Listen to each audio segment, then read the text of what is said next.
warahmatullahi wabarakatuh. Ila hadrati Sayyidina wa Habibina wa Syafi'ina Muhammadin sallallahu alaihi wasallam wa ila arwahi abaihi wa ikhwanihi minal anbiya'i wal mursalin salawatullahi wassalamuhu alaihi wa alaihim ajma'in wa ala ali kulli wassahabati wal qarabati wa tabi'in wa tabi'it tabi'in bi ihsanin ila yaumiddin wa ila arwahi walidina wa muallimina wa dhawil huquqi alaina ajma'in.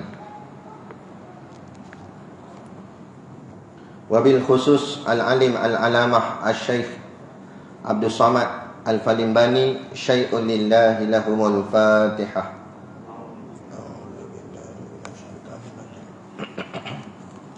Bismillahirrahmanirrahim. Alhamdulillahi rabbil alamin. Ar-Rahmanir-Rahim. Maliki yaumiddin. Iyyaka na'budu wa iyyaka nasta'in. Ihdinas siratal mustaqim. Siratal ladzina an'amta 'alaihim ghairil maghdubi 'alaihim waladdallin.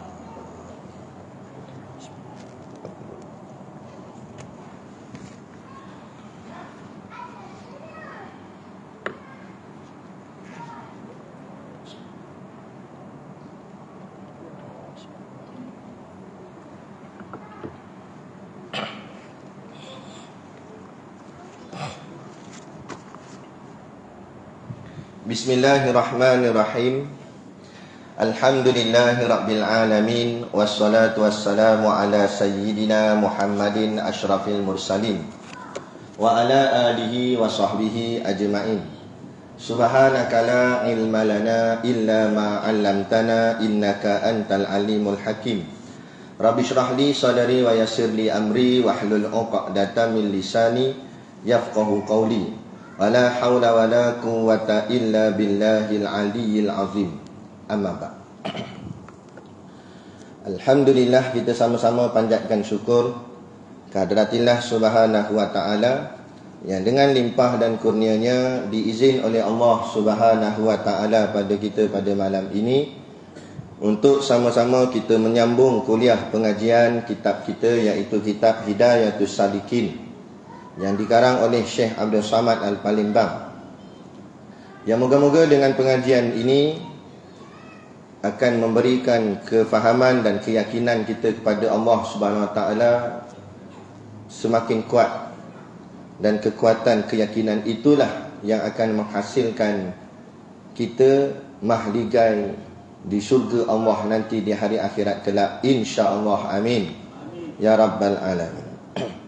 Yang saya hormati pengerusi masjid dan seluruh saf kepimpinannya, para imam, para bilal, tuan-tuan siap yang tak dapat kita nak sebutkan namanya satu persatu, yang amat-amat disanjungi para asatizah, alim-alim ulama, tuan-tuan guru, ustaz ataupun ustazah yang hadir pada malam ini, mohonlah ditegur kepada hamba yang fakir dalam bidang ilmu ini sekiranya apa yang disampaikan dan dikongsikan ada salah dan silapnya.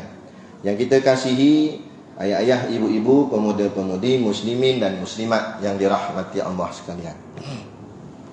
Baik, sebelum kita meneruskan pengajian kita dengan kitab kita ni, tadi sekilas pandang saya nampak macam ada Quran terjemahan menindih Quran. Boleh minta tolong Ustaz Burhan tengok kat situ. Jadi ini sebagai ilmu pada kita lah, Quran yang original, yang bukan terjemahan, bukan tafsir, tidak boleh ditindih oleh apa jua pun. Hukumnya haram. Tukarkan je. Kalau ada Quran situ, Quran tu naik atas, dia duduk bawah. Tukarkan aja. Quran tindih benda lain tak apa, tapi benda lain tindih Quran, hukumnya haram. Adapun Quran terjemahan, dia bukan Quran betul, sebab tu dipanggil terjemahan Quran ataupun tafsir Al-Quran. Walaupun memang dalam dia ada ayat Quran juga, tapi dia tak setaraf dengan Quran yang sebenar. Quran sebenar ni dia solid ayat Quran sahaja. dia tak ada terjemahan, dia tak ada tafsir. Itu Quran yang sungguh-sungguh Quran yang kalau kita tak ada wuduk, kita tak boleh sentuh dia. Bukan setakat tak boleh sentuh ayat, sentuh kulit buku tu pun tak boleh. Kulit kitab tu, kulit dia tak boleh. Kalau dia ada tali-tali pun tak boleh. Semua bahagian juzuk Quran tu tak boleh disentuh sekiranya tanpa wuduk. Baca boleh, cuma kalau berhadas besar, baca tak boleh, kena selesai dulu. Itu Quran. Adapun selain daripada Quran yang original tadi, yakni terjemahan ke, tafsir ke, ataupun kitab-kitab agama macam ni, kita boleh sentuh kulit dia, boleh pegang tanpa wuduk. Tetapi pada ayat Quran, contoh dia tulis dalil Quran kat dalam kitab tu, ayat Quran tu je kita tak boleh sentuh kalau tak ada wuduk. Kulit dia boleh pegang kalau yang terjemahan, boleh tahu beza lah. Jadi ni sebagai ilmu lah, tak apa. Kita nampak, dan bila-bila pun kalau kita nampak, bukan setakat masjid kita, mana-mana masjid atau kat rumah siapa-siapa ke, kita nampak kalau Quran ditindih oleh sesuatu yang lain, kita tolong ubah dan kita bagi tahukan benda tu kepada orang tu, cakap Quran tak boleh ditindih. Ni ilmu. Jadi kita dapat satu ilmu malam ni. Walaupun benda tu satu kesalahan, tapi kesalahan tu memberikan faedah ilmu kepada kita hari ni. Jadi lepas-lepas ni kita tengok ada, kita buat, kita ubah sendiri. Tak apa, tak payah marah siapa-siapa, tak payah marah AJK ke siapa, kita ubah je. Betulkan saja balik, selesai masalah. Kan? Gitu. Okey, baik. Jadi saya pergi ubah sendiri boleh tadi. Cumanya saya buat macam ni sebab untuk nak maklum pada semua. Kalau saya buat seorang, saya je lah yang tahu nanti, kan? Orang lain tak tahu. Jadi kita cerita pada semua supaya jadi pengajaran pada semua. Jadi ilmu. Jadi tak rugi kita datang kuliah. Kita dapat satu ilmu, kita faham, oh yang ni tak boleh rupanya, yang ni boleh rupanya. Begitu. Baik. Kita sambung kitab kita, kitab Jawi Lama, muka surat 9. 1, 2, 3, 4, 5, 6, 7, 8, 9, 10. Baris ke-10 daripada atas. Qala al-muallifu rahimahullahu ta'ala wa nafa'ana wa iyyakum bi ulumihi fid daraini amin ya rabbal alamin. Kata pengarang kitab, adapun sifat yang jaiz, artinya harus pada hak Allah Ta'ala itu, maka iaitu berbuat mungkin atau meninggalkan berbuat dia, yakni harus diperbuatnya dan harus tiada diperbuatnya akan dia, maka tiadalah wajib atasnya berbuat dia dan meninggalkan dia. Baik. Yang ni kita nak sambung ni berkenaan dengan sifat yang harus bagi Allah Ta'ala. Kita peringat baliklah, tak apa ulang banyak kali, tak apa, biar kemah betul-betul dalam kepala kita. Terima kasih. Baik, sifat yang wajib bagi Allah Ta'ala 20 sifat, mengikut qaul kedua-dua imam kita yang kita gabungkan, Imam Abu Hasan Al-Asy'ari dan Imam Abu Mansur Al-Maturidi. Inilah pegangan akidah ahli sunnah wal jamaah. Dan yang kita mengaku kita ni geng ahli sunnah wal jamaah, jadi kita kena belajar dan kena ambil tahu tentang sifat 20. Sebab inilah jalan dia, akidah ahli sunnah wal jamaah. Kalau fikrah lain dia tak pegang. Wahabi dia tolak, dia bukan tolak, dia tak berpegang dengan sifat 20. Ada yang tolak pun ada juga. Ada yang kata dia tak tolak, cuma dia tak berpegang. Dan ada yang mengkritik pun ada sifat 20. Kan? Ada pun kita yang mengaku sebagai ahli sunnah wal jamaah. Kita duk sebut selalu, aku geng ahli sunnah wal jamaah. Okey. Apa tu ahli sunnah wal jamaah? Ahli sunnah wal jamaah akidahnya berpegang kepada Imam Abu Hasan Al-Asy'ari dan Imam Abu Mansur Al-Maturidi. Itu dia punya imam dia, guru dia. Imam Abu Hasan Al-Asy'ari itulah yang menyusun 13 sifat bagi Allah Ta'ala, wajibnya dan mustahilnya. Kemudian Imam Abu Mansur Al-Maturidi dia datang kemudian, dia tambah pula lagi 7, jadilah lengkap 20. Jadi sifat yang wajib bagi Allah Ta'ala 20, Sifat yang mustahil bagi Allah Ta'ala pun 20. Sebab dia lawan dia. Wajib lawannya mustahil tu. Jadi samalah 20. Tapi faham elok-elok, bukan bermakna Allah hanya memiliki 20 sifat saja. Jangan faham macam tu. Faham macam tu habis salah akidah kita. Allah sifatnya tidak terkira. Kita tak tahu berapa banyak. Sebab apa? Sebab Allah Tuhan. Allah ni tak memerlukan angka. Jadi berapa banyak kita tak tahu. Sifat Allah tak terkira banyaknya sifat. Habis yang kata 20 tu wajib kita kena tahu. Yang kita kena belajar semasa hidup ni sebelum kita mati. Supaya apa? Supaya kita dapat mengenal Tuhan kita. Cara nak mengenalnya dengan memahami akan sifat-sifatnya. Kadar memahami sifatnya, kadar 20 sifatnya. Dapat 20 sifat ni pun kira okey dah. Orang kata tercapai lah, dikira sebagai ma'rifatullah, orang yang mengenal Allah, mengenal Tuhan. Tapi kalau tak sampai 20 ni, dikhawatiri dia tak kenal Tuhan dia. Bila tak kenal Tuhan, masalah. Bila tak kenal Tuhan, menyebabkan dia menyangka ada kuasa lain yang dia sangka akhirnya jadi Tuhan bagi dia. Dia rasa jawatan, pangkat lebih berkuasa segala-galanya. Aku ada jawatan, aku boleh buat apa saja. Tu. Jadi takut-takut jawatan tu dianggap Tuhan baginya. Sehingga dia rasa tak ada siapa boleh kalahkan dia. Macam Fir'aun. Dia sombong. Dia ingat dengan jawatan, kedudukan dia yang tinggi pada sisi manusia tu, dia boleh buat apa saja. Dia berkuasa apa saja. Dia tak boleh buat apa. Kita tengok kerajaan hebat-hebat, tak payah ambil kerajaan Malaysia. Kecil sangat Malaysia ni dalam peta dunia. Kalau zoom out, bumi tu bulat gelap tu, macam anak-anak kita ngaji kat sekolah kan ada makmal sains tu, betul ada gelap bumi kan, boleh pusing. Cari Malaysia tak jumpa. Pusing 4 kali. Mana Malaysia? Kecil je. Tu Malaysia. Kita dalam tu Penang lagi kecil. Kan? Kecil je kita. Kan? Tak payah ambil Malaysia, ambil kerajaan besar. Mana kerajaan besar? Rusia, Amerika. Besar-besar tu, negara dia besar-besar, kerajaan dia besar. Sebesar-besar mana pun kerajaan US ke, Amerika ke, Rusia ke, besar mana pun kerajaan tu, tak boleh tahan matahari daripada naik. Betul tak? Lepas tu mana kuasa? Mana hebat? Tak hebat. Kalau betul hebat, tahanlah matahari, jangan bagi naik. Boleh tidur lama sikit kita. Tak payah pergi kerja, tahan matahari. Tak boleh? Tak ada. Mana boleh? Lepas tu bila tak boleh, jangan sombong. Mana mu tak ada kuasa. Yang berkuasa hanya Allah. Allah boleh tahan nak matahari. Boleh? Tu yang nanti nak dekat-dekat kiamat, Allah akan tahan matahari, tak keluar 3 hari. Allah nak tunjuk kekuasaan dia. Selama ni kamu duk tengok matahari selalu naik, kali ni aku buat 3 hari matahari tak naik. 3 hari bergelap gelita.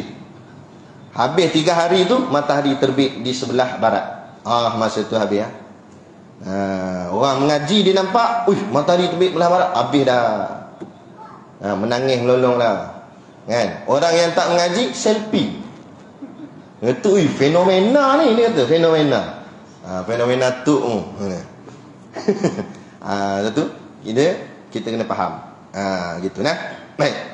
Jadi 20 sifat yang wajib bagi Allah Taala, 20 sifat yang mustahil bagi Allah Taala, selesai. Kemudian sifat yang harus. Harus tu pula. Okey, wajib maknanya sifat yang mesti ada pada Allah. Bila dikatakan Allah, sifatnya mesti ada sekian. Baru itu dikatakan Allah. Barulah kita dikata mengenal Allah. Sebab nanti manalah tahu kita sempat di zaman munculnya Dajjal. Kalau boleh tak nak lah. Tapi manalah tahu sempat sampai zaman tu Dajjal pun keluar. Dajjal akan mengaku Tuhan. Macam mana kita nak tahu dia Tuhan ke tak Tuhan? Dia jawab pula, dah kata Dajjal memang kata. Memanglah masa tu kita tak tahu, kita pun tak tahu dia Dajjal ke tak. Kenapa? Dia datang depan kita. Orang mati depan ni dibagi hidup balik. Macam mana? Kita kata ni Tuhan ni, sebab orang mati dia boleh bagi hidup. Nampak?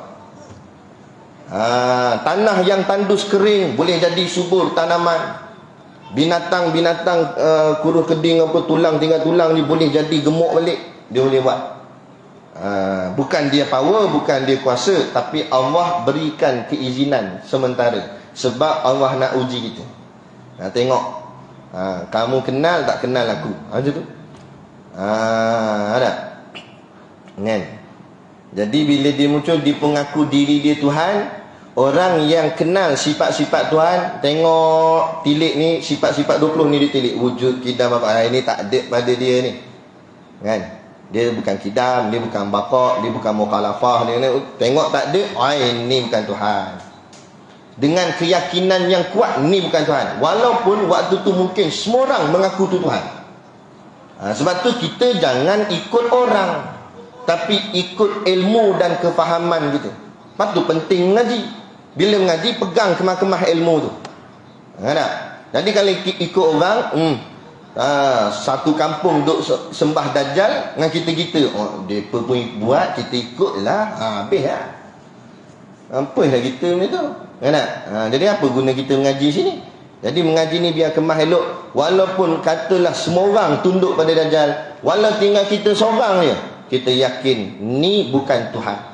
Sebab apa? Sebab kita kenal sifat-sifat Tuhan. Situ Allah nak uji tu. Situ Allah nak uji kita. Gitu. Lah, macam orang kenal sungguh lah. Orang kenal sungguh. Macam saya, apa nama ni, ada orang dia scammer. Dia pakai nama saya, gambar pun gambar saya dalam WhatsApp tu, tapi nombor je lain. Tu dia mesej, mesej orang lah. Dia mesej kawan saya. Kebetulan kawan saya tu duduk sebelah saya, tengah menyembang, duduk sebelah. Dia hantar mesej, kata, Ustaz, kawan saya tu pun ustaz juga. Dia kata, Ustaz minta tolong Ustaz, Ana sesak ni, tak ada duit, ada masalah besar ni, minta Ustaz tolong bank in kat akaun Ana 3,000 kan. Lepas tu dia bagi nombor akaun. Kawan saya ni pun tanya, dia panggil saya abang ya. Bang, abang minta 3,000 apa? Duduk sebelah ni pun bila mula aku minta je kak. Ni loh, ni siapa dia ni, bukan nombor ni.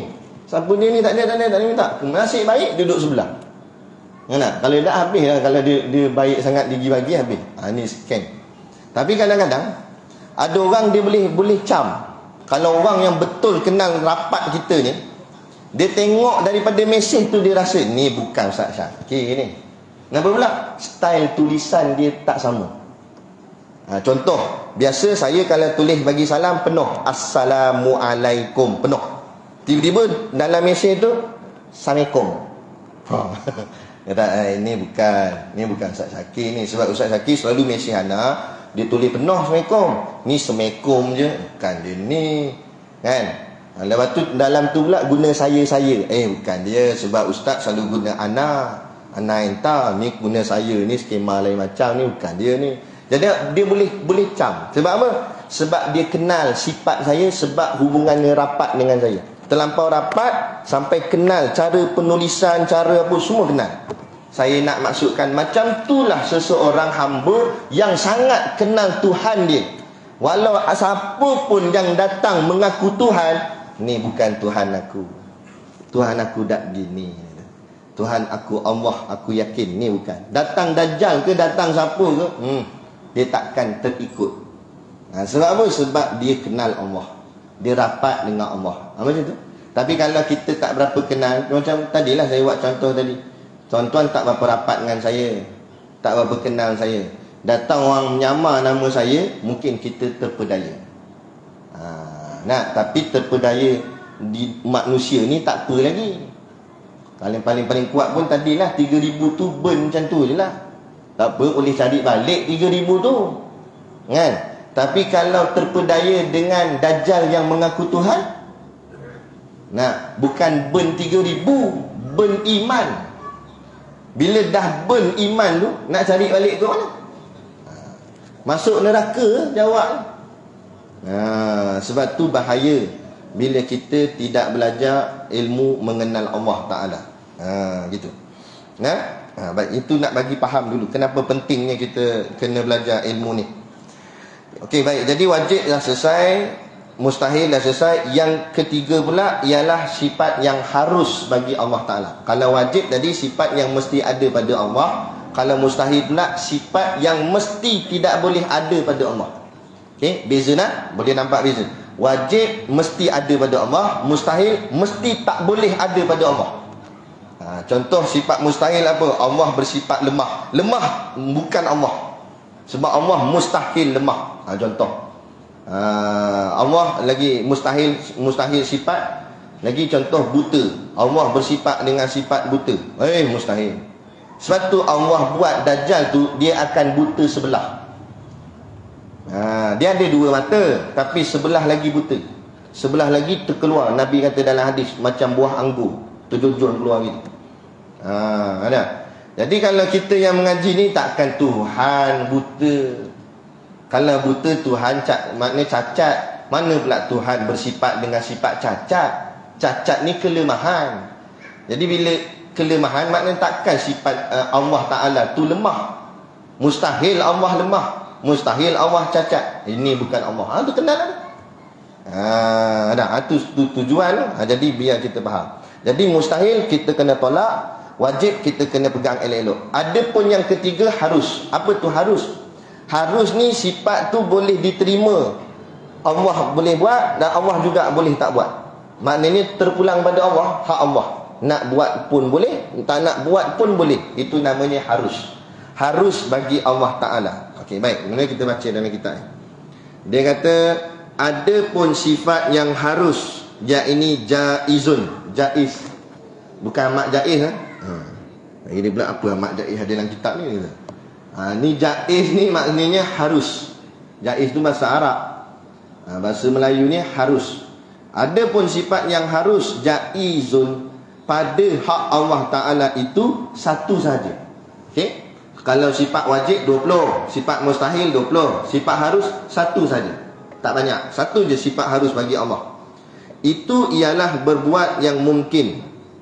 Bahasa Arab dia dipanggil fi'lu mumkinin aw tarkuhu. Iaitu artinya berbuat yang mungkin. Mungkin tu maksudnya apa nama makhluk. Siapa yang kitab dia sama macam saya ni, sebenarnya perkataannya mungkin, bukan mungkin.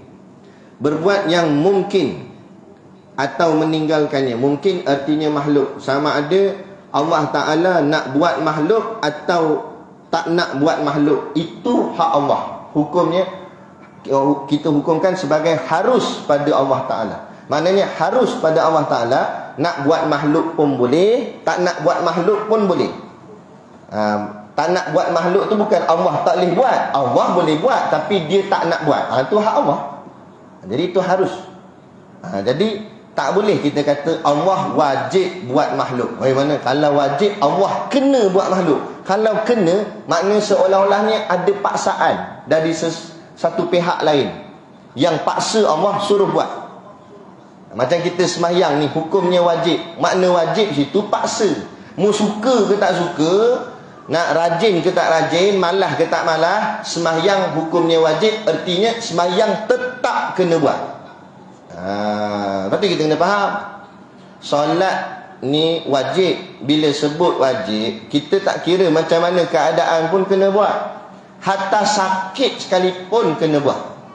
Kadang orang dia tak mengaji ni, dia tak faham. Orang buat kuliah tak datang, dua dia duk lepak kedai kopi, main dam catur haji. Aku makan kau, kau makan aku. Nak main haji tak pernah pergi pun.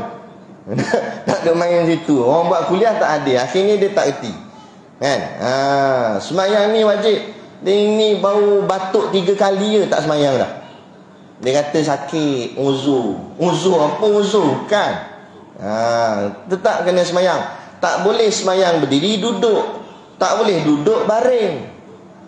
Tak boleh baring tak? Tanam terus. Mana boleh tak boleh baring? Mana ada orang tak boleh baring? Cuma kadang-kadang dah baring dah. Tapi tak boleh bergerak. Macam stroke dan sebagainya. Maka kata ulama, bergerak dengan kelopak mata. Mula gerak kepala dulu. Kalau kepala boleh gerak. Kalau kepala pun tak boleh gerak, bersimen sini Mujuk tak pasal mozaik je. Simen dah. Kena. Kepala tak boleh gerak. Kepala tak boleh gerak kata ulama pakai kelopak mata. Maknanya kalau tutup separuh rukuk, tutup terus sujud. Tapi buka balik, jangan tak buka dah. Tidur situ pula. Ada kelopak mata. Dah dengan kelopak mata simen. Pula dah. Kelopak mata pun tak boleh gerak. Ada lagi ulama kata, sembahyang menggunakan gerak hati. Takkan hati pun simen juga. Gerak hati. Hati tu je yang merasakan aku sedang berdiri. Lepas tu baca Fatihah pun semua, aku rukuk, aku i'tidal, aku sujud. Maknanya tetap wajib sembahyang. Itu nak ceritanya. Sebab apa? Sebab dipaksa. Tak kira lah, tak sihat ke sakit ke apa, kena sembahyang. Sebab nama hukumnya wajib. Jadi tak boleh kita kata Allah wajib mencipta makhluk. Kalau Allah wajib mencipta makhluk, maknanya Allah mesti kena cipta makhluk. Kalau dia tak cipta, lagi ada siapa-siapa yang marah dia ke? Dah. Jadi kalau macam tu Allah kena paksa lah. Dah, Allah mana dia dipaksa oleh siapa-siapa. Tapi Allah lah yang memaksa kita semua.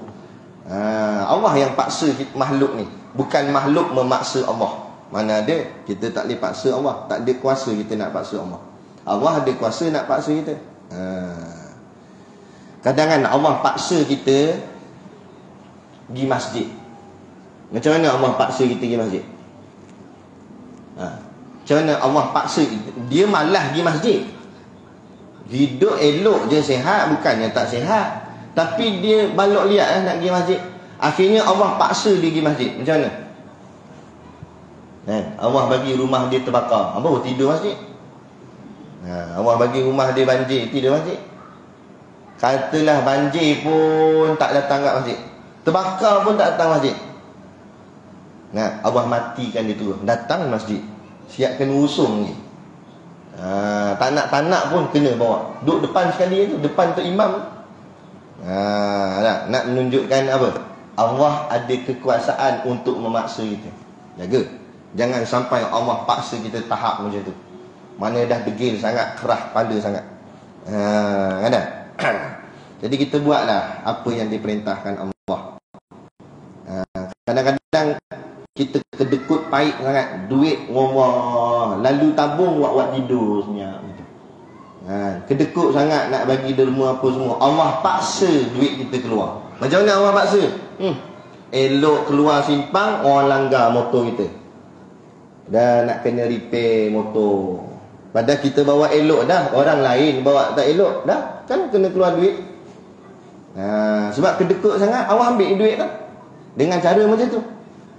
Ataupun kadang-kadang orang curi duit kita tercicir mana-mana, pak hilang, menang hilang. Allah, menang. Mana pergi duit? Ya tak? Ada. Jaga. Sebab apa? Sebab kadang-kadang Allah paksa kita. Sebab kadang-kadang kita ni jenis degil. Tapi mujur Allah buat begitu dengan tujuan kita sedar. Baru kita termenang sekejap, Allah ni mungkin sebab aku ni nak malas sangat nak bagi duit pada jalan Allah. Allah buat rezeki aku jadi sempit macam ni. Baru kita sedar. Itu makna Allah masih lagi sayang. Sebab tu Allah buat macam tu pada kita. Yang Allah tak sayang ni, Allah biarkan lambakan harta pada dia. Nikmat dia macam-macam kat dunia ni. Tapi dalam masa yang sama, dia tak semayang, dia jauh daripada Allah Ta'ala. Itu namanya istidraj. Itu jangan kita jealous dengan orang macam ni. Sebab apa? Sebab mereka itu sebenarnya hakikatnya dibenci Allah. Kita yang mungkin susah merana ni, tapi disayangi Allah. Syukurlah. Ni pergi jealous tengok, dia pun ni tak semayang tapi kaya juga lah. Tak usah pelik lah. Berapa pandang kaya dia tapi pandang tak semayang dia tu? Apa guna kaya kalau tak semayang? Kan? Kalau kaya tapi semayang, Alhamdulillah. Ni dah lah kaya tak semayang pula tu. Kedekut pahit pula tu. Kan? Lepas tu kita nak jealous orang macam ni. Tak kena cara kita. Kan? Gitu. Baik. Adapun sifat yang harus jaizun pada Allah Ta'ala itu ialah berbuat yang mungkin, berbuat makhluk, atau meninggalkannya. Atau maksud meninggalkannya itu tak nak buat makhluk. Jadi itu harus sahaja bagi Allah. Jadi nak kata wajib Allah cipta makhluk, tak boleh. Ataupun nak kata mustahil Allah cipta makhluk pun tak boleh juga. Kalau mustahil ni maknanya Allah tak boleh cipta makhluk. Mana pula Allah boleh cipta. Allah nak cipta makhluk di banyak mana pun Allah boleh buat. Ada. Tapi ikut Allah nak buat ke tak nak buat. Tadi ada kawan dia hantar dalam grup masjid kat tempat kami tu. Dia tu kerja dia potong ayam. Tiba dalam dia nak potong-potong ayam, dia jumpa ayam kaki 3. Dia pun share, dia kata, tengok ni ayam kaki 3. Terus saya pelik. Sebab itu kuasa Allah. Allah nak buat dia jadi kaki 3 boleh, kaki 4 boleh, kaki 8 boleh kalau Allah nak buat. Sebab apa? Sebab Allah tu pencipta. Boleh dia nak cipta apa saja. Dia nak buat kepala orang, badan ayam boleh. Cuma kita tak dapat nak gambarkan lah. Tapi boleh Allah nak buat. Sebab Allah itu hak Allah. Yang tak boleh kita. Kita mana boleh buat. Lepas tu dia tulis kilang beras. Dia buat beras ke? Tak. Dia cuma packing beras. Ataupun dia mengasingkan beras tu, jenis saiz tu dan sebagainya. Tapi yang buat beras ni siapa dia? Allah. Yang tumbuh daripada padi, daripada pokok. Kita nak lewat. Ada. Dia tulis situ, kedai durian balik pulau. Ada. Dia buat ke durian tu? Tak. Allah buat ni kat pokok tu. Dia tolong kutik dia ambil je. Kan? Lepas tu tolong jual. Itu saja. Kan? Mana boleh buat? Tak boleh buat. Buatlah kajian macam mana pun buat. Takkan jadi macam mana yang Allah buat. Macam mana Allah cipta. Takkan boleh. Lepas tu bila tak boleh, ngaku kalah lah pada Allah. Ngaku kalah tu kita semayang angkat takbir. Allah tu angkat tangan. Maknanya, ya Allah, aku surrender ya Allah. Engkaulah yang maha kuasa. Engkaulah yang hebat. Engkaulah segala-galanya. Sebab tu lafaznya, Allah maha besar. Aku ni kecil saja. Aku ni apa pun tak ada. Aku ni lekeh. Barulah merendahkan diri tu, baru berkesan semayang. Ini Allah Akbar, rasa dia yang besar. Ke mana? Rasa Allah yang besar, yang dia kecil. Gitu. Baru terkesan solat tu pada diri kita sendiri. Kan? Yakni harus memperbuatkannya atau harus tidak memperbuatkannya. Memperbuat apa? Memperbuat makhluk tadi tu. Harus pada Allah Ta'ala memperbuat makhluk, yakni mencipta makhluk, atau harus tidak memperbuatkannya, yakni tidak menciptanya. Jadi terpulang pada Allah. Nak cipta makhluk boleh, tak nak cipta makhluk pun boleh. Dan kita kena ingat, Allah cipta makhluk bukan sebab Allah perlukan makhluk. Allah tak memerlukan sesiapa pun dan apa-apa pun. Tetapi sesiapa pun dan apa-apa pun memerlukan Allah. Faham elok-elok. Ada satu orang ustaz ni, tapi dah kena ban lah. Cuma kita bagi tahu supaya jaga-jaga dan hati-hati juga. Sebab dia masih lagi giat berkata-kata. Walaupun dia tak boleh mengajar dah majlis surau, tapi dia buat di rumah dia lah. Pengikut dia ramai juga. Jadi jaga-jaga ni fitnah akhir zaman ni.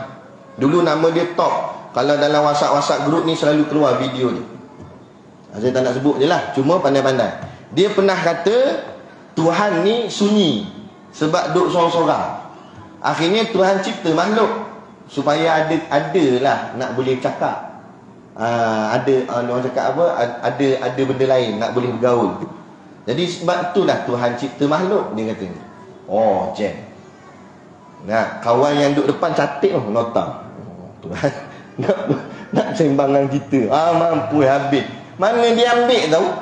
Dia belajar kitab mana tahu ni. Sebab tu bahaya belajar agama tanpa berguru. Akibatnya jadi macam tu. Dia nak bawa cerita agama, bagus, niat dia baik. Dia nak ajar agama, dia nak berdakwah. Tapi bila tak kena cara, dakwahnya jadi bukan membetulkan orang, tapi menyesatkan orang pula. Mana Allah tak perlukan siapa-siapa. Dan tu kenapa Allah cipta kita, Ustaz? Sukati Allah, itu hak dia.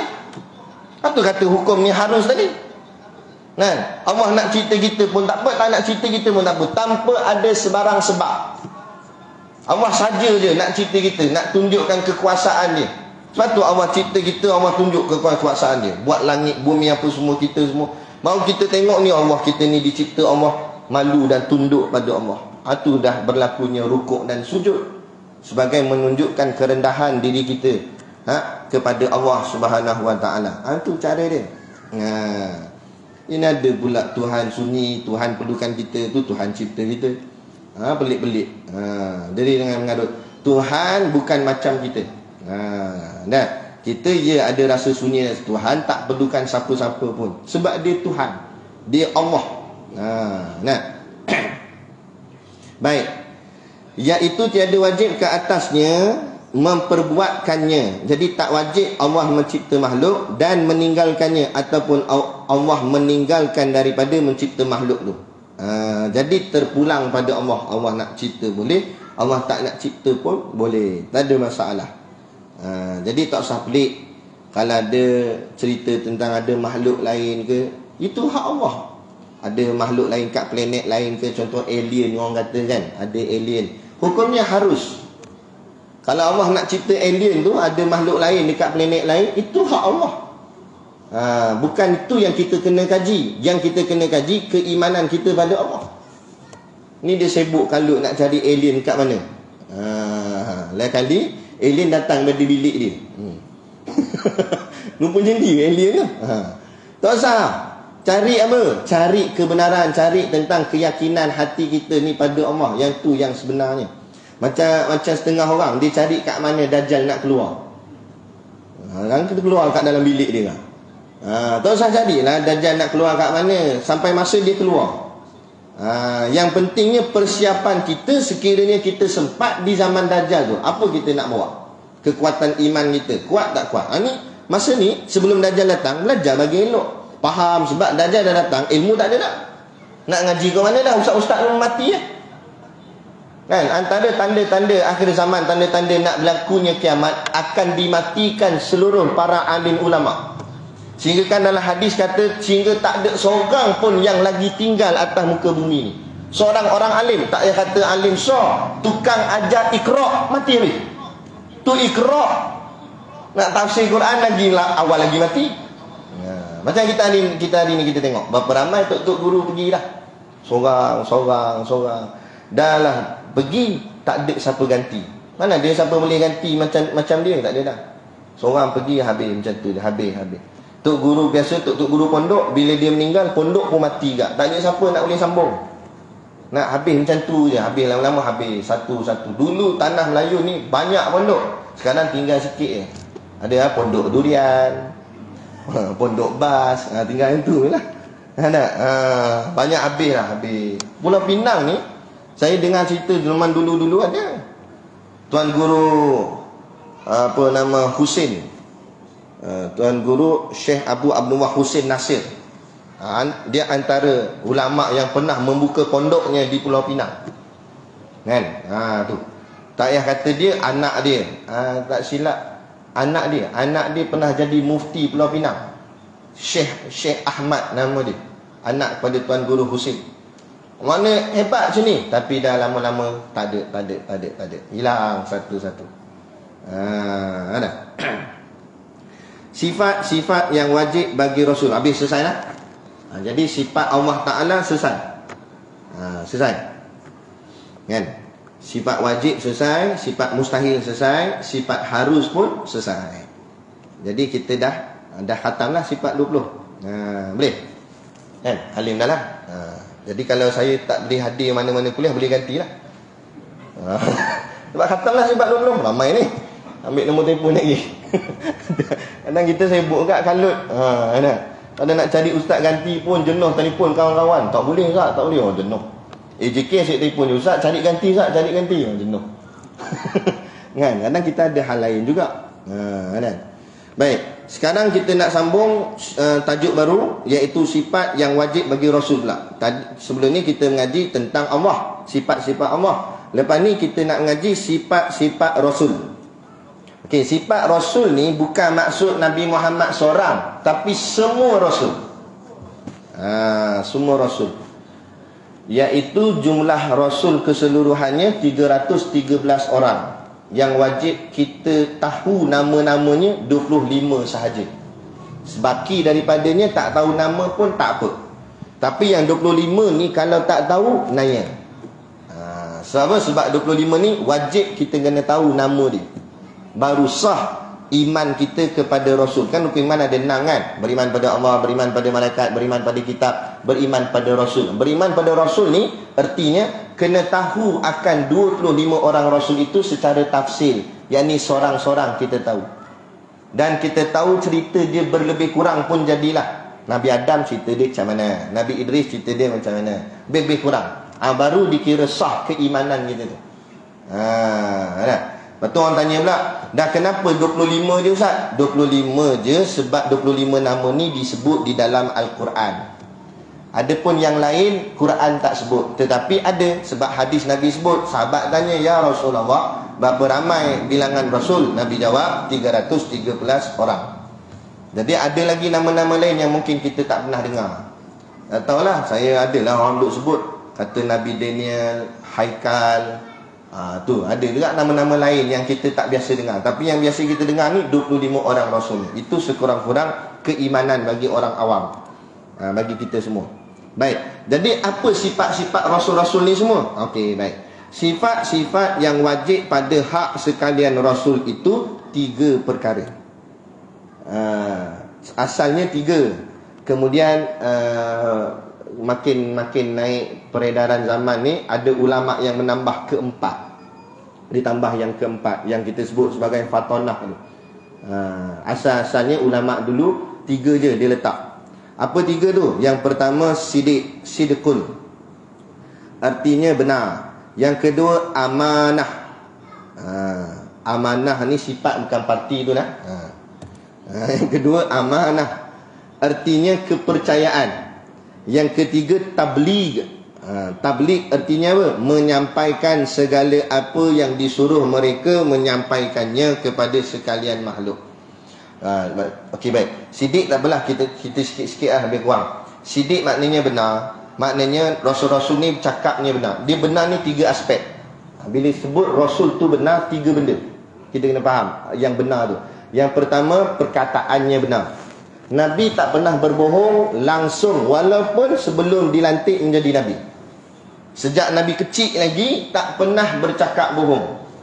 Hatta Nabi bergurau pun Nabi tidak berbohong.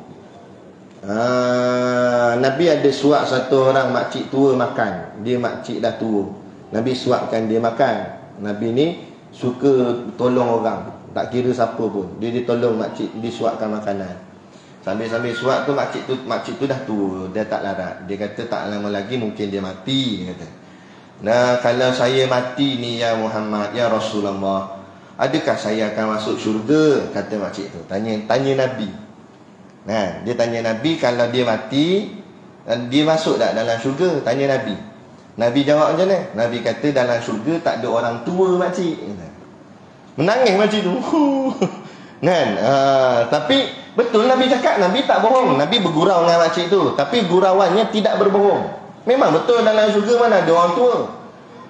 Nabi pun jelaskan, jangan menangis. Dengan Nabi kata, maksud saya makcik akan kembali muda nanti dalam syurga. Sebab dalam syurga tak ada orang tua, semuanya sweet 17. Langsing balik. Kalau lelaki lebih kurang umur 30-an, perempuan umur lebih kurang 17, 18 tu. Sebab lelaki ni gagahnya masih 30. Masa tu dia matang apa semua, dia kuat. 20 macam budak-budak lagi, 30 tu dah kuat. Perempuan pula keayuan dia masih 17. Betul tak? Masa kita baru-baru nak ngorak bini kita, tahu tak? Lani kan? Kan? Masa 17 cantik lah, 70 lah. Bebeh buang lah. Nak cantik lagi.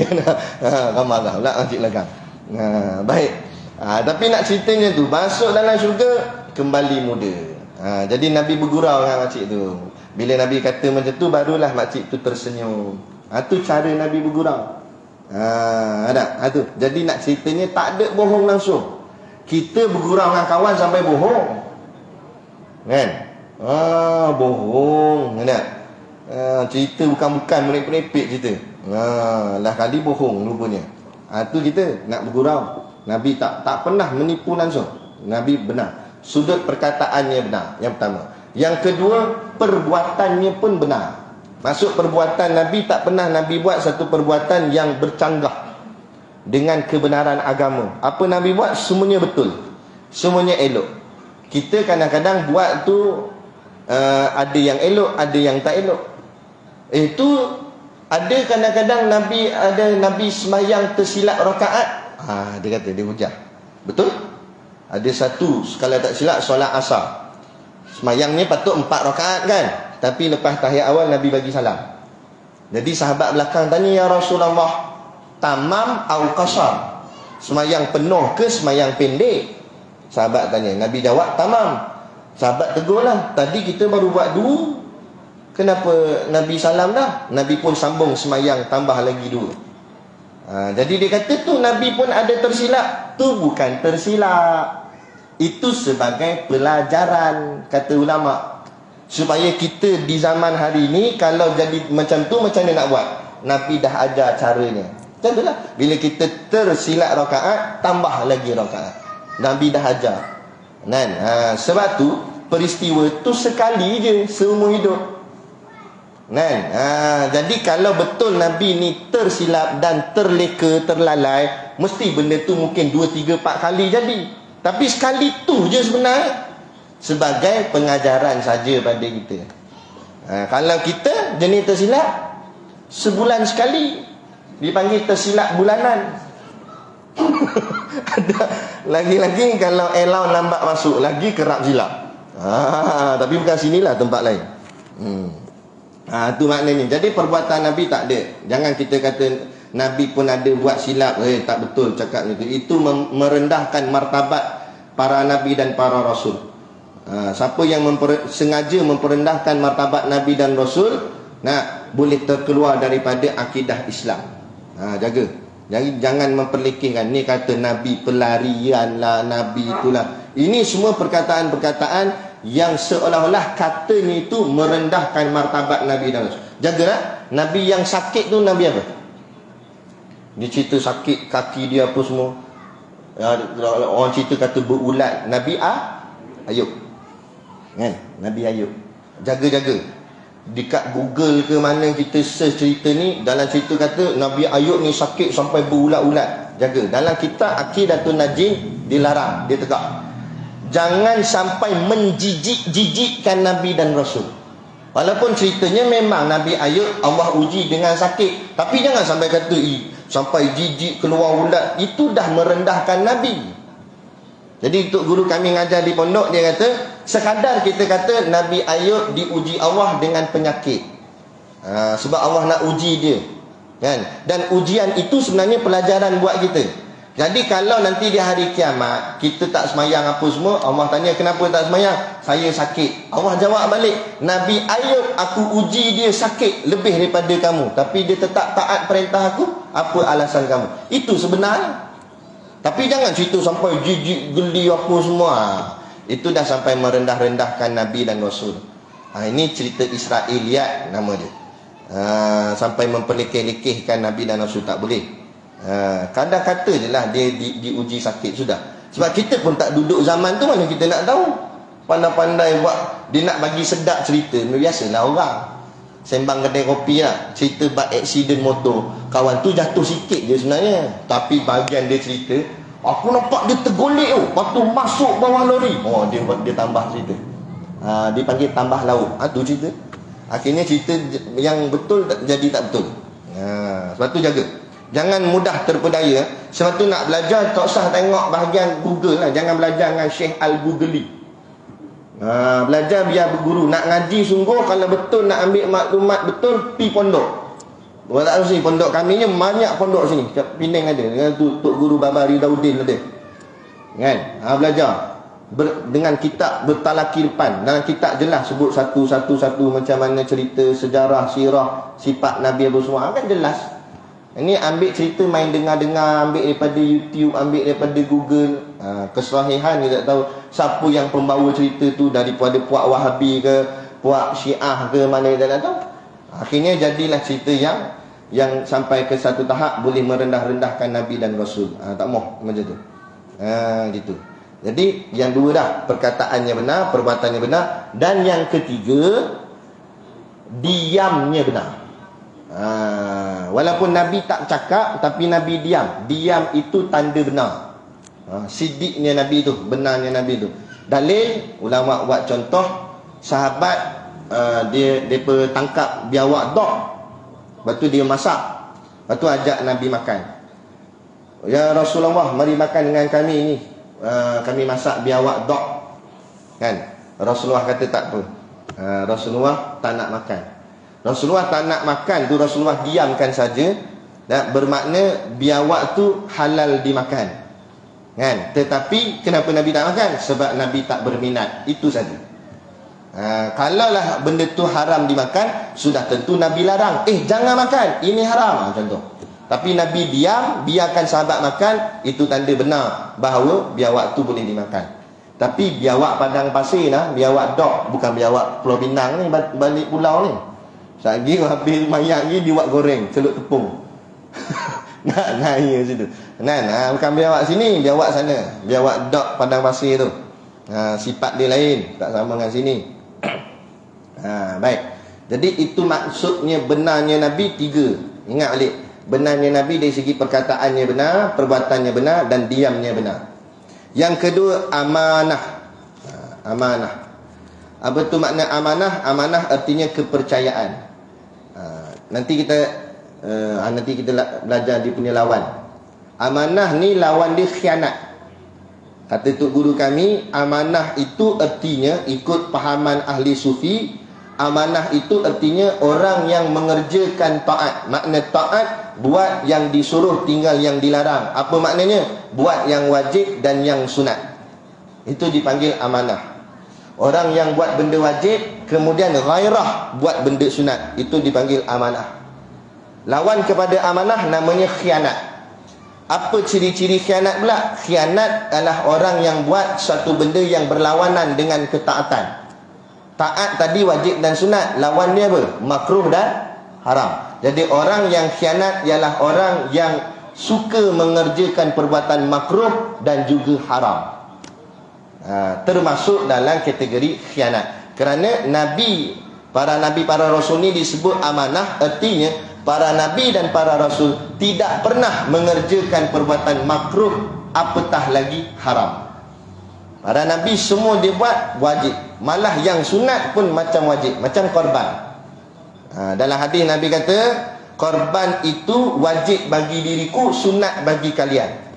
Bagi Nabi, korban tu wajib.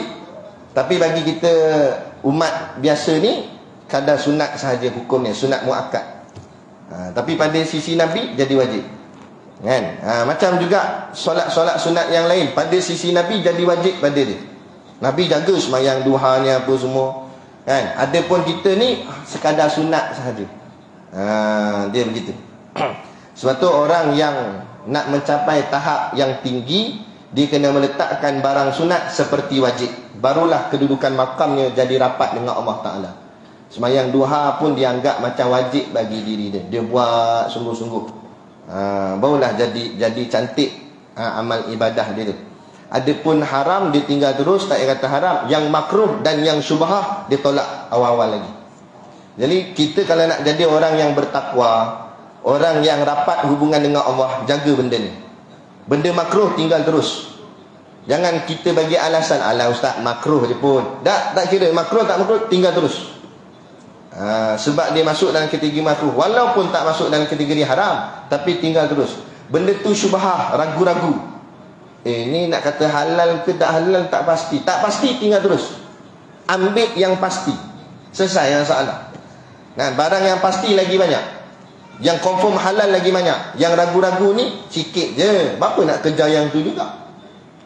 Tinggalkan terus. Macam tu. Itu lebih selamat. Jadi selamat kita. Itu maknanya amanah. Selesai. Yang ketiga, sebelum kita habis, tabligh. Bukan tabligh yang dari rumah ke rumah tu. Itu panggil geng tabligh. Tapi dia ambil nama ni jugalah. Iaitu makna tabligh itu artinya menyampaikan segala apa yang disuruh mereka menyampaikannya kepada sekalian makhluk. Okey, hati-hati tengok ayat ni elok-elok. Dia kata menyampaikan. Nabi ni tugasnya menyampaikan. Dalam arti kata lain, Nabi tidak menyembunyikan. Jadi apa yang kena sampai, Nabi sampai. Sama ada suka ke tak suka, Nabi tetap sampai. Macam Nabi balik daripada peristiwa Isra' wal Mi'raj, cerita tu kan pelik-pelik. Nabi naik burak lah, naik ke langit lah dalam satu malam. Orang pertama yang datang kat Nabi masa tu terserempak dengan Nabi ialah Abu Jahal. Abu Jahal tanya Nabi, apa cerita? Kalau kita jadi di tempat Nabi, nak cerita tak kat Abu Jahal? Kita tak ceritalah sebab kita tahu nanti dia akan nganjing kita, kan? Kalau aku cerita kat dia ni, dia bukan nak percaya pun, sebab dia musuh terang-terang lah. Tapi Nabi cerita tak? Nabi tetap cerita. Sebab apa? Sebab sifat Nabi tabligh. Walaupun di hadapannya musuh kebenaran, tetap disampaikan. Kita pilih-pilih orang, kan? Kita kata tak usah, mereka ni kafir dah. Tak boleh.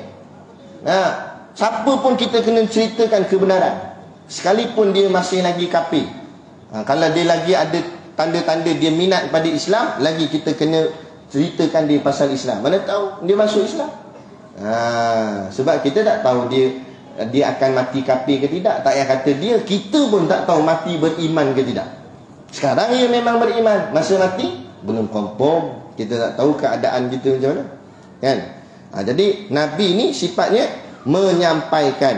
Menyampaikan apa? Segala apa yang disuruh mereka menyampaikannya. Situ ayat tu kena hati-hati. Nabi menyampaikan apa yang disuruh. Siapa suruh? Allah suruh mereka menyampaikan. Dalam arti kata lain, benda yang Allah tak suruh sampai, Nabi tak sampai. Maknanya di sini kata ulama, ada benda yang Allah suruh sampai, ada benda yang Allah suruh jangan sampai. Itu khas untuk Nabi. Orang lain tak tahu, kan? Tapi ada benda yang Allah suruh Nabi sampai pada orang. Sebab tu ada beberapa rahsia pada Nabi yang Allah tak bagi sampai pada kita. Ada benda yang Allah sampai, Allah suruh sampai. Dia begitu. Jadi tak semua. Sebab itu hak Allah lah. Kepada sekalian makhluk, begitu. Selesai. Betul, nanti kita akan sambung ni lah. Catitan setengah kitab menambahkan bagi Rasul itu sifat fatonah, yakni bijaksana, seperti dalam kitab Sayrus Salikin karangan Syekh Abdul Samad sendiri dan lain-lain. Jadi ini ada tambahan. Dia kata kalau dalam kitab kita iaitu Salikin ni sekadar 3 je, tapi ada tambahan dalam kitab lain. Ada ulama yang menambah sifat Nabi ni fatonah. Apa maksud fatonah? Bijaksana. Jadi Nabi ni bukan seorang yang bodoh, tapi Nabi seorang yang bijak. Maksud bijaknya Nabi dalam serba-serbi. Sebab tu Nabi pernah jadi semua benda. Nabi pernah jadi panglima perang, Nabi pernah jadi ngubat orang. Jadi sebab Nabi pandai semua. Ngubat orang boleh, maknanya jadi tabib, jadi doktor. Zaman kita panggil doktor lah. Nabi merawat orang kan, sembuh, kan? Nabi jadi panglima perang, strategi perangnya yang hebat sampai musuh terpedaya. Sebab Nabi semua bijak dalam semua benda. Adapun kita hari ini tak mampu nak bijak semua benda. Sebab itulah Nabi, zaman Nabi cukup Nabi seorang boleh settle semua benda. Apa saja sahabat keliru, direct tanya Nabi, Nabi jawab, selesai masalah. Bila Nabi dah tak ada, maka innal ulama warasatul anbiya. Sesungguhnya ulama itu mewarisi kerja-kerja kenabian. Maka ulama tak boleh seorang, dia kena ramai. Sebab ulama tak mampu nak bijak macam Nabi yang pandai semua benda. Sebab tu ulama dia ada kepakaran dirinya masing-masing. Kalau ulama tauhid, dia alim dalam bidang tauhid. Yang lain dia reti juga, cuma paling dia pakar masalah tauhid. Akidah mantap. Nak tanya soal akidah, dia tanya dia, sebab dia ulama tauhid. Kalau ulama fiqh pula, dia alim sungguh dalam bidang fiqh. Tapi tanya dia soalan tauhid yang dalam-dalam, dia kata pergi rujuk ulama tauhid, jangan rujuk saya, sebab saya ulama fiqh. Contoh macam tu. Ulama tasawuf pula, pakar tasawuf saja. Kan? Ulama hadis, ulama pakar hadis saja. Ulama tafsir Quran saja. Jangan campur aduk. Bila campur aduk, tu jadi masalah. Saya bagi satu contoh. Bukan kata siapa-siapa ni lah, contoh aja. Dia baca hadis, dengar dalam hadis kata bila semayang, bila khutbah Jumaat, Tok Khatib baca doa kan, maka Dia kata berdasarkan hadis kata bila khatib sedang berkhutbah, kita tak boleh cakap apa pun. Kalau bercakap sia-sia. Maka timbul persoalan. Habis bila khatib baca doa, kita sebut amin boleh tak? Kita angkat tangan, tadah tangan doa tu boleh tak? Orang tanya. Soalan. Saya nak tanya, siapa yang patut jawab soalan ni? Ulama hadis atau ulama fiqh? Kita nak tengok pemikiran kita, faham tak faham?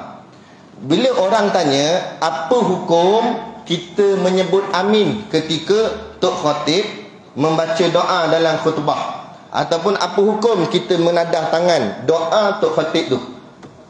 Nak tanya hukum tu, siapa patut kita tujukan soalan tu? Dekat ulama hadis atau ulama fiqh? Sebab dia lain, tak sama. Kita kena rujuk pada ulama fiqh. Sebab itu masalah fiqh, bukan masalah hadis. Ingat, ulama hadis kerjanya mengumpul hadis. Satu, kita tak pernah dengar Imam Bukhari keluarkan fatwa. Ada tak Imam Bukhari keluar fatwa? Istinbat hukum? Tak ada. Ni fatwa daripada Imam Bukhari. Imam Bukhari tak pernah keluar fatwa. Imam Muslim tak pernah keluar fatwa. Imam Nasa'i tak pernah keluar fatwa. Sebab mereka semua ni ulama hadis. Kerja mereka kumpulkan hadis. Jumpa hadis ni hafal, jumpa hadis ni hafal, simpan boh dalam kitab. Tu tugas mereka ulama hadis. Adapun ulama fiqh mengkaji hadis tu sehingga mengeluarkan satu hukum, dipanggil istinbat hukum. Itu kerja ulama fiqh. Sebab tu ulama fiqh namanya Imam Nawawi, Imam Romli, Syekh Ibnu Hajar. Sebab tu Imam Nawawi tak pernah riwayat hadis. Sebab dia bukan ulama hadis, dia ulama fiqh, dia keluar hukum. Syekh Ibnu Hajar tak riwayat hadis. Lepas tu kita kena faham kedudukan dan fungsi masing-masing alim ulama. Maka bila ditanya tentang hukum mengaminkan dan hukum menadah tangan doa, kembalikan rujukan itu pada ulama fiqh. Maka ulama fiqh daripada mazhab kita Imam Syafi'i jawab dalam kitab, hukumnya sunat, tak ada masalah. Siapa nak amin pun boleh, siapa tak nak amin pun boleh. Tapi kalau amin, jangan terlampau kuat, takut mengganggu jemaah lain dan mengganggu Tok Khatib yang sedang membaca khutbah ni itu. Sekadar amin, itu saja. Dan tadah tangan hukumnya sunat juga. Tak payah kata masa khutbah, dalam sembahyang pun sunat kita angkat tangan waktu doa kunut. Kalau dalam sembahyang pun boleh angkat tangan. Ni bukan dalam sembahyang, ni dalam khutbah aja dah boleh, tak ada masalah. Tak nak angkat pun boleh juga, tak ada masalah. Sebab hukumnya sunat saja. Jadi tak payah gaduh. Ni gaduh pasal angkat tangan. Dia tengok orang sebelah angkat tangan, tepuk tangan. Orang nak angkat juga. Kan dah gaduh situ. Sedangkan kata ulama fiqh jawab, ianya sunat. Jadi terulang. Kembalikan kepada rujukan dia. Tapi kalau kita tanya ulama hadis pakai hadis tadi, tak kena kan? Sebab hadis tu betul bukan tak betul. Tapi hadis tu apa makna, apa faham? Umpamanya ulama fiqh jawab, hadis tu bukan pada jawab amin. Itu jawab kalau yang dikatakan pahala sia-sia itu bila kita berkata dengan orang lain, yakni orang sebelah, baru jadi pahala sia-sia, maknanya bersembang. Makna hadis di situ. Jadi amin ni bukan kita sembang orang sebelah. Amin ni cakap dengan siapa? Bila kita doa, amin, amin. Kita cakap siapa tu? Apa makna amin? Amin artinya, amin tu pendek. Makna panjang dia, semoga Allah perkenankan permintaanku. Cakap gitu tu cakap dengan siapa? Cakap dengan Allah. Dah cakap dengan Allah, takkan sia-sia. Situ ulama fiqh jawab. Kan kemas situ. Sebab tu kita ada apa-apa masalah, kembalikan kepada pakarnya. Fas'alu ahla dzikri in kuntum la ta'lamun. Pada orang yang mahir dalam bidangnya. Bukan main campur semua ni. Dia baru mengaji 4 tahun degree, lepas tu sambung master, sambung PhD, dapat title doktor. Dia kata dia pakar hadis. Dengan kepakaran hadis dia rasa dia boleh jawab semua soalan. Tak betul. Kalau belajar bahagian hadis, baru alim hadis je. Bab hukum hakam belum lagi. Itu ilmu lain. Ilmu bahasa Arab pula. Jangan mengaji ilmu bahasa Arab, lepas tu nak hurai semua ayat Quran, nak hurai semua, nak hurai. Tak kena tempat. Macam doktor lah. Doktor pakar tulang lain, pakar jantung lain, Pakar bius lain. Dia macam-macam ada pakar dia. Kan tak? Saya hari tu isteri saya dia nak nak Caesar masa anak yang kedua dulu. Kan? Doktor yang nak sambut budak lain, doktor bius lain. Dia kena tunggu pula telefon pula doktor bius, cepat nak bius orang ni. Datang. Dia datang cuma bius je. Suntik bius dia belah. Tu je kerja dia. Tapi dia pakar lah sebab dia tahu bius apa yang sesuai nak masuk. Kan? Cuba panggil telefon doktor pakar bius. Minta maaf saya tengah makan ni kat kedai mamak.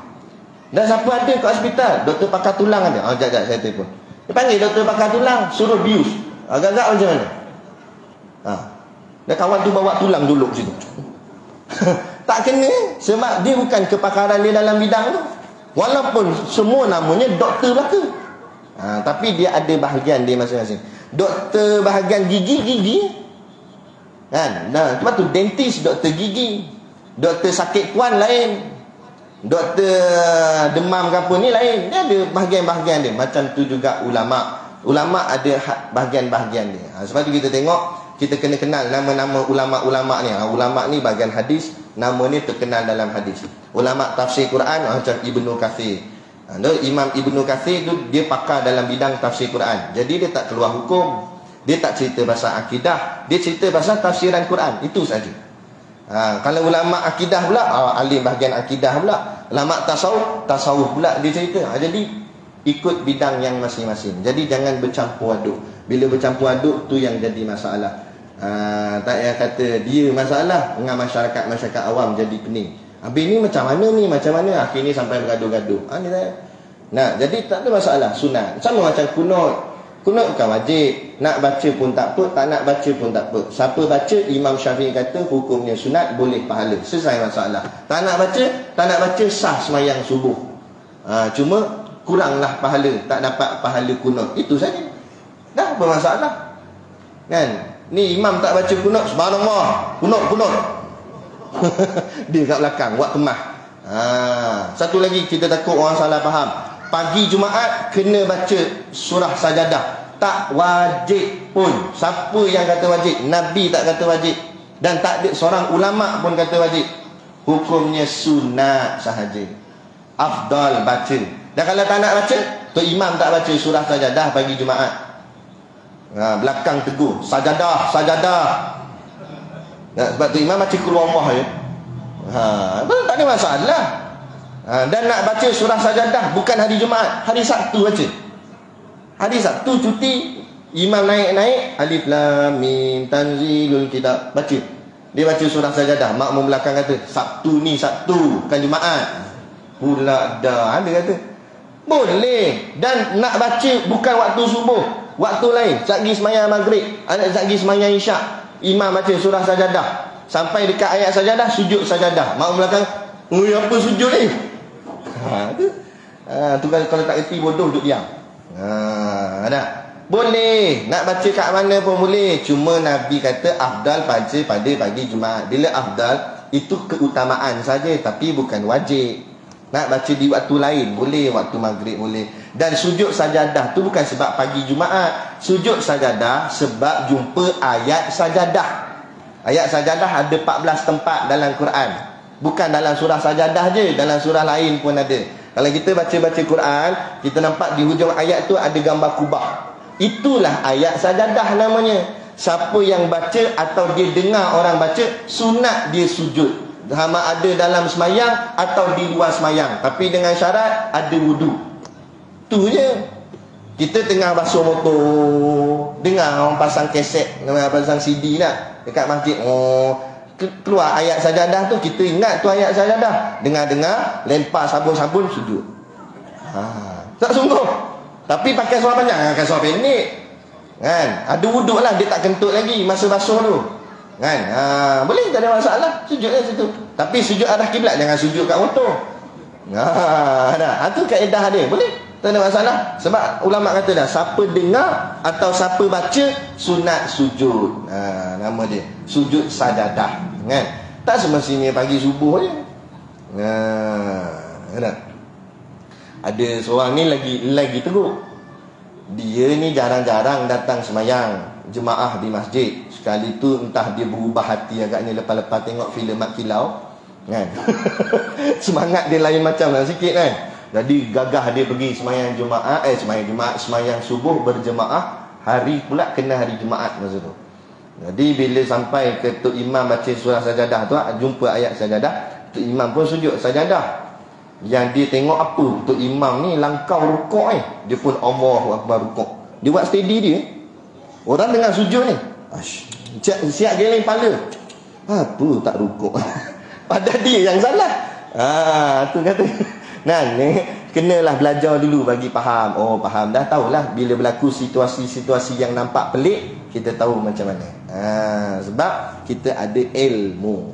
Okey nah. Boleh. Jadi jangan nampak kerah itulah. Sebab tu kadang orang takut nak dia pagi-pagi Jumaat pula dia semangat datang awal, tiba-tiba Tok Imam tak datang lagi. Kebetulan dia nampak kemas sikit, janggut panjang sikit. Oh, sagi orang tolak aku mampu nak baca surah apa ni. Surah sajadah dia tak ingat kan. Alif lam mim dia ingat pun. Kan? Tak apa, tak ada masalah. Baca keluar Allah pun tak apa. Tak nak baca surah pun boleh. Sebab baca surah selepas Fatihah tu hukumnya sunat, bukan wajib.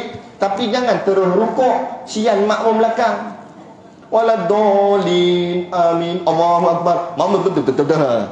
Makmum belakang tak baca lagi Fatihah. Jadi kalau tak reti langsung pun nak baca surah apa, diam, kata ulama. Walaupun ada pendapat kata diam dalam semayang hukumnya makruh, tapi tak apalah, nak buat macam mana, dia dah tak reti kan. Dia tak tahu nak baca surah apa. Ataupun ada juga ulama kata baca Fatihah sekali lagi pun boleh juga. Ada yang tu yang dia reti pun kan. Ataupun dia diam agak-agak orang belakang dah habis baca Allahu Akbar rukuk. Tapi standby lah, lepas bagi salam belah terus lagi. Memang ramai tanya kan. Okay. Cukup lah kadar tu.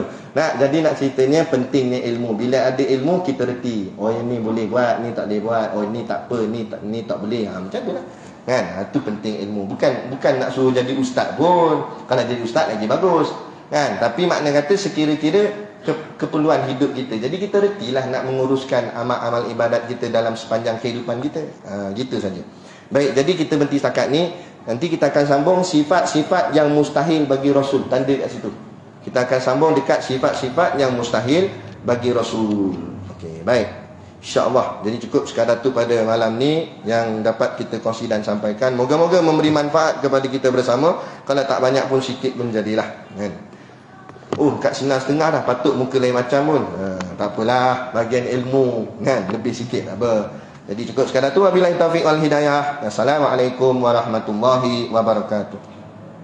A'udzu billahi minasyaitonir rajim. Bismillahirrahmanirrahim. Alhamdulillahi rabbil alamin. Wassalatu wassalamu ala sayyidina Muhammadin asyrafil mursalin wa ala alihi wa sahbihi ajmain. Allahumma taqabbal minna salatana wa du'aana innaka antas samiul alim. Wa tub alaina innaka antat tawwabur rahim. Allahumma ja'al dinana dinan nabi Muhammadin sallallahu alaihi wasallam wa islamana islamal muslimin wa imanana imanal mu'minin wa salatana salatal khashiin wa a'malana a'malas salihin wa niyatana niyatal mukhlisin wa dhunubana ya Allah dhunubal mustaghfirin wa hayatana hayatal ulama wa mautana bi mautis syuhada wa dikinal jannata ma'al anbiya'i alaihimus salatu wassalam. Rabbana atina fid dunya hasanah wa fil akhirati hasanah wa qina adzaban nar wa qina adzaban nar wa qina adzaban nar. Wa sallallahu ala khairi khalqihi sayyidina Muhammad wa ala alihi wa sahbihi wa sallam. Subhana rabbika rabbil izzati amma yasifun wa salamun alal mursalin walhamdulillahi rabbil alamin. Amin ya rabbal alamin. Taqabbalallahu minna wa minkum. Takbir.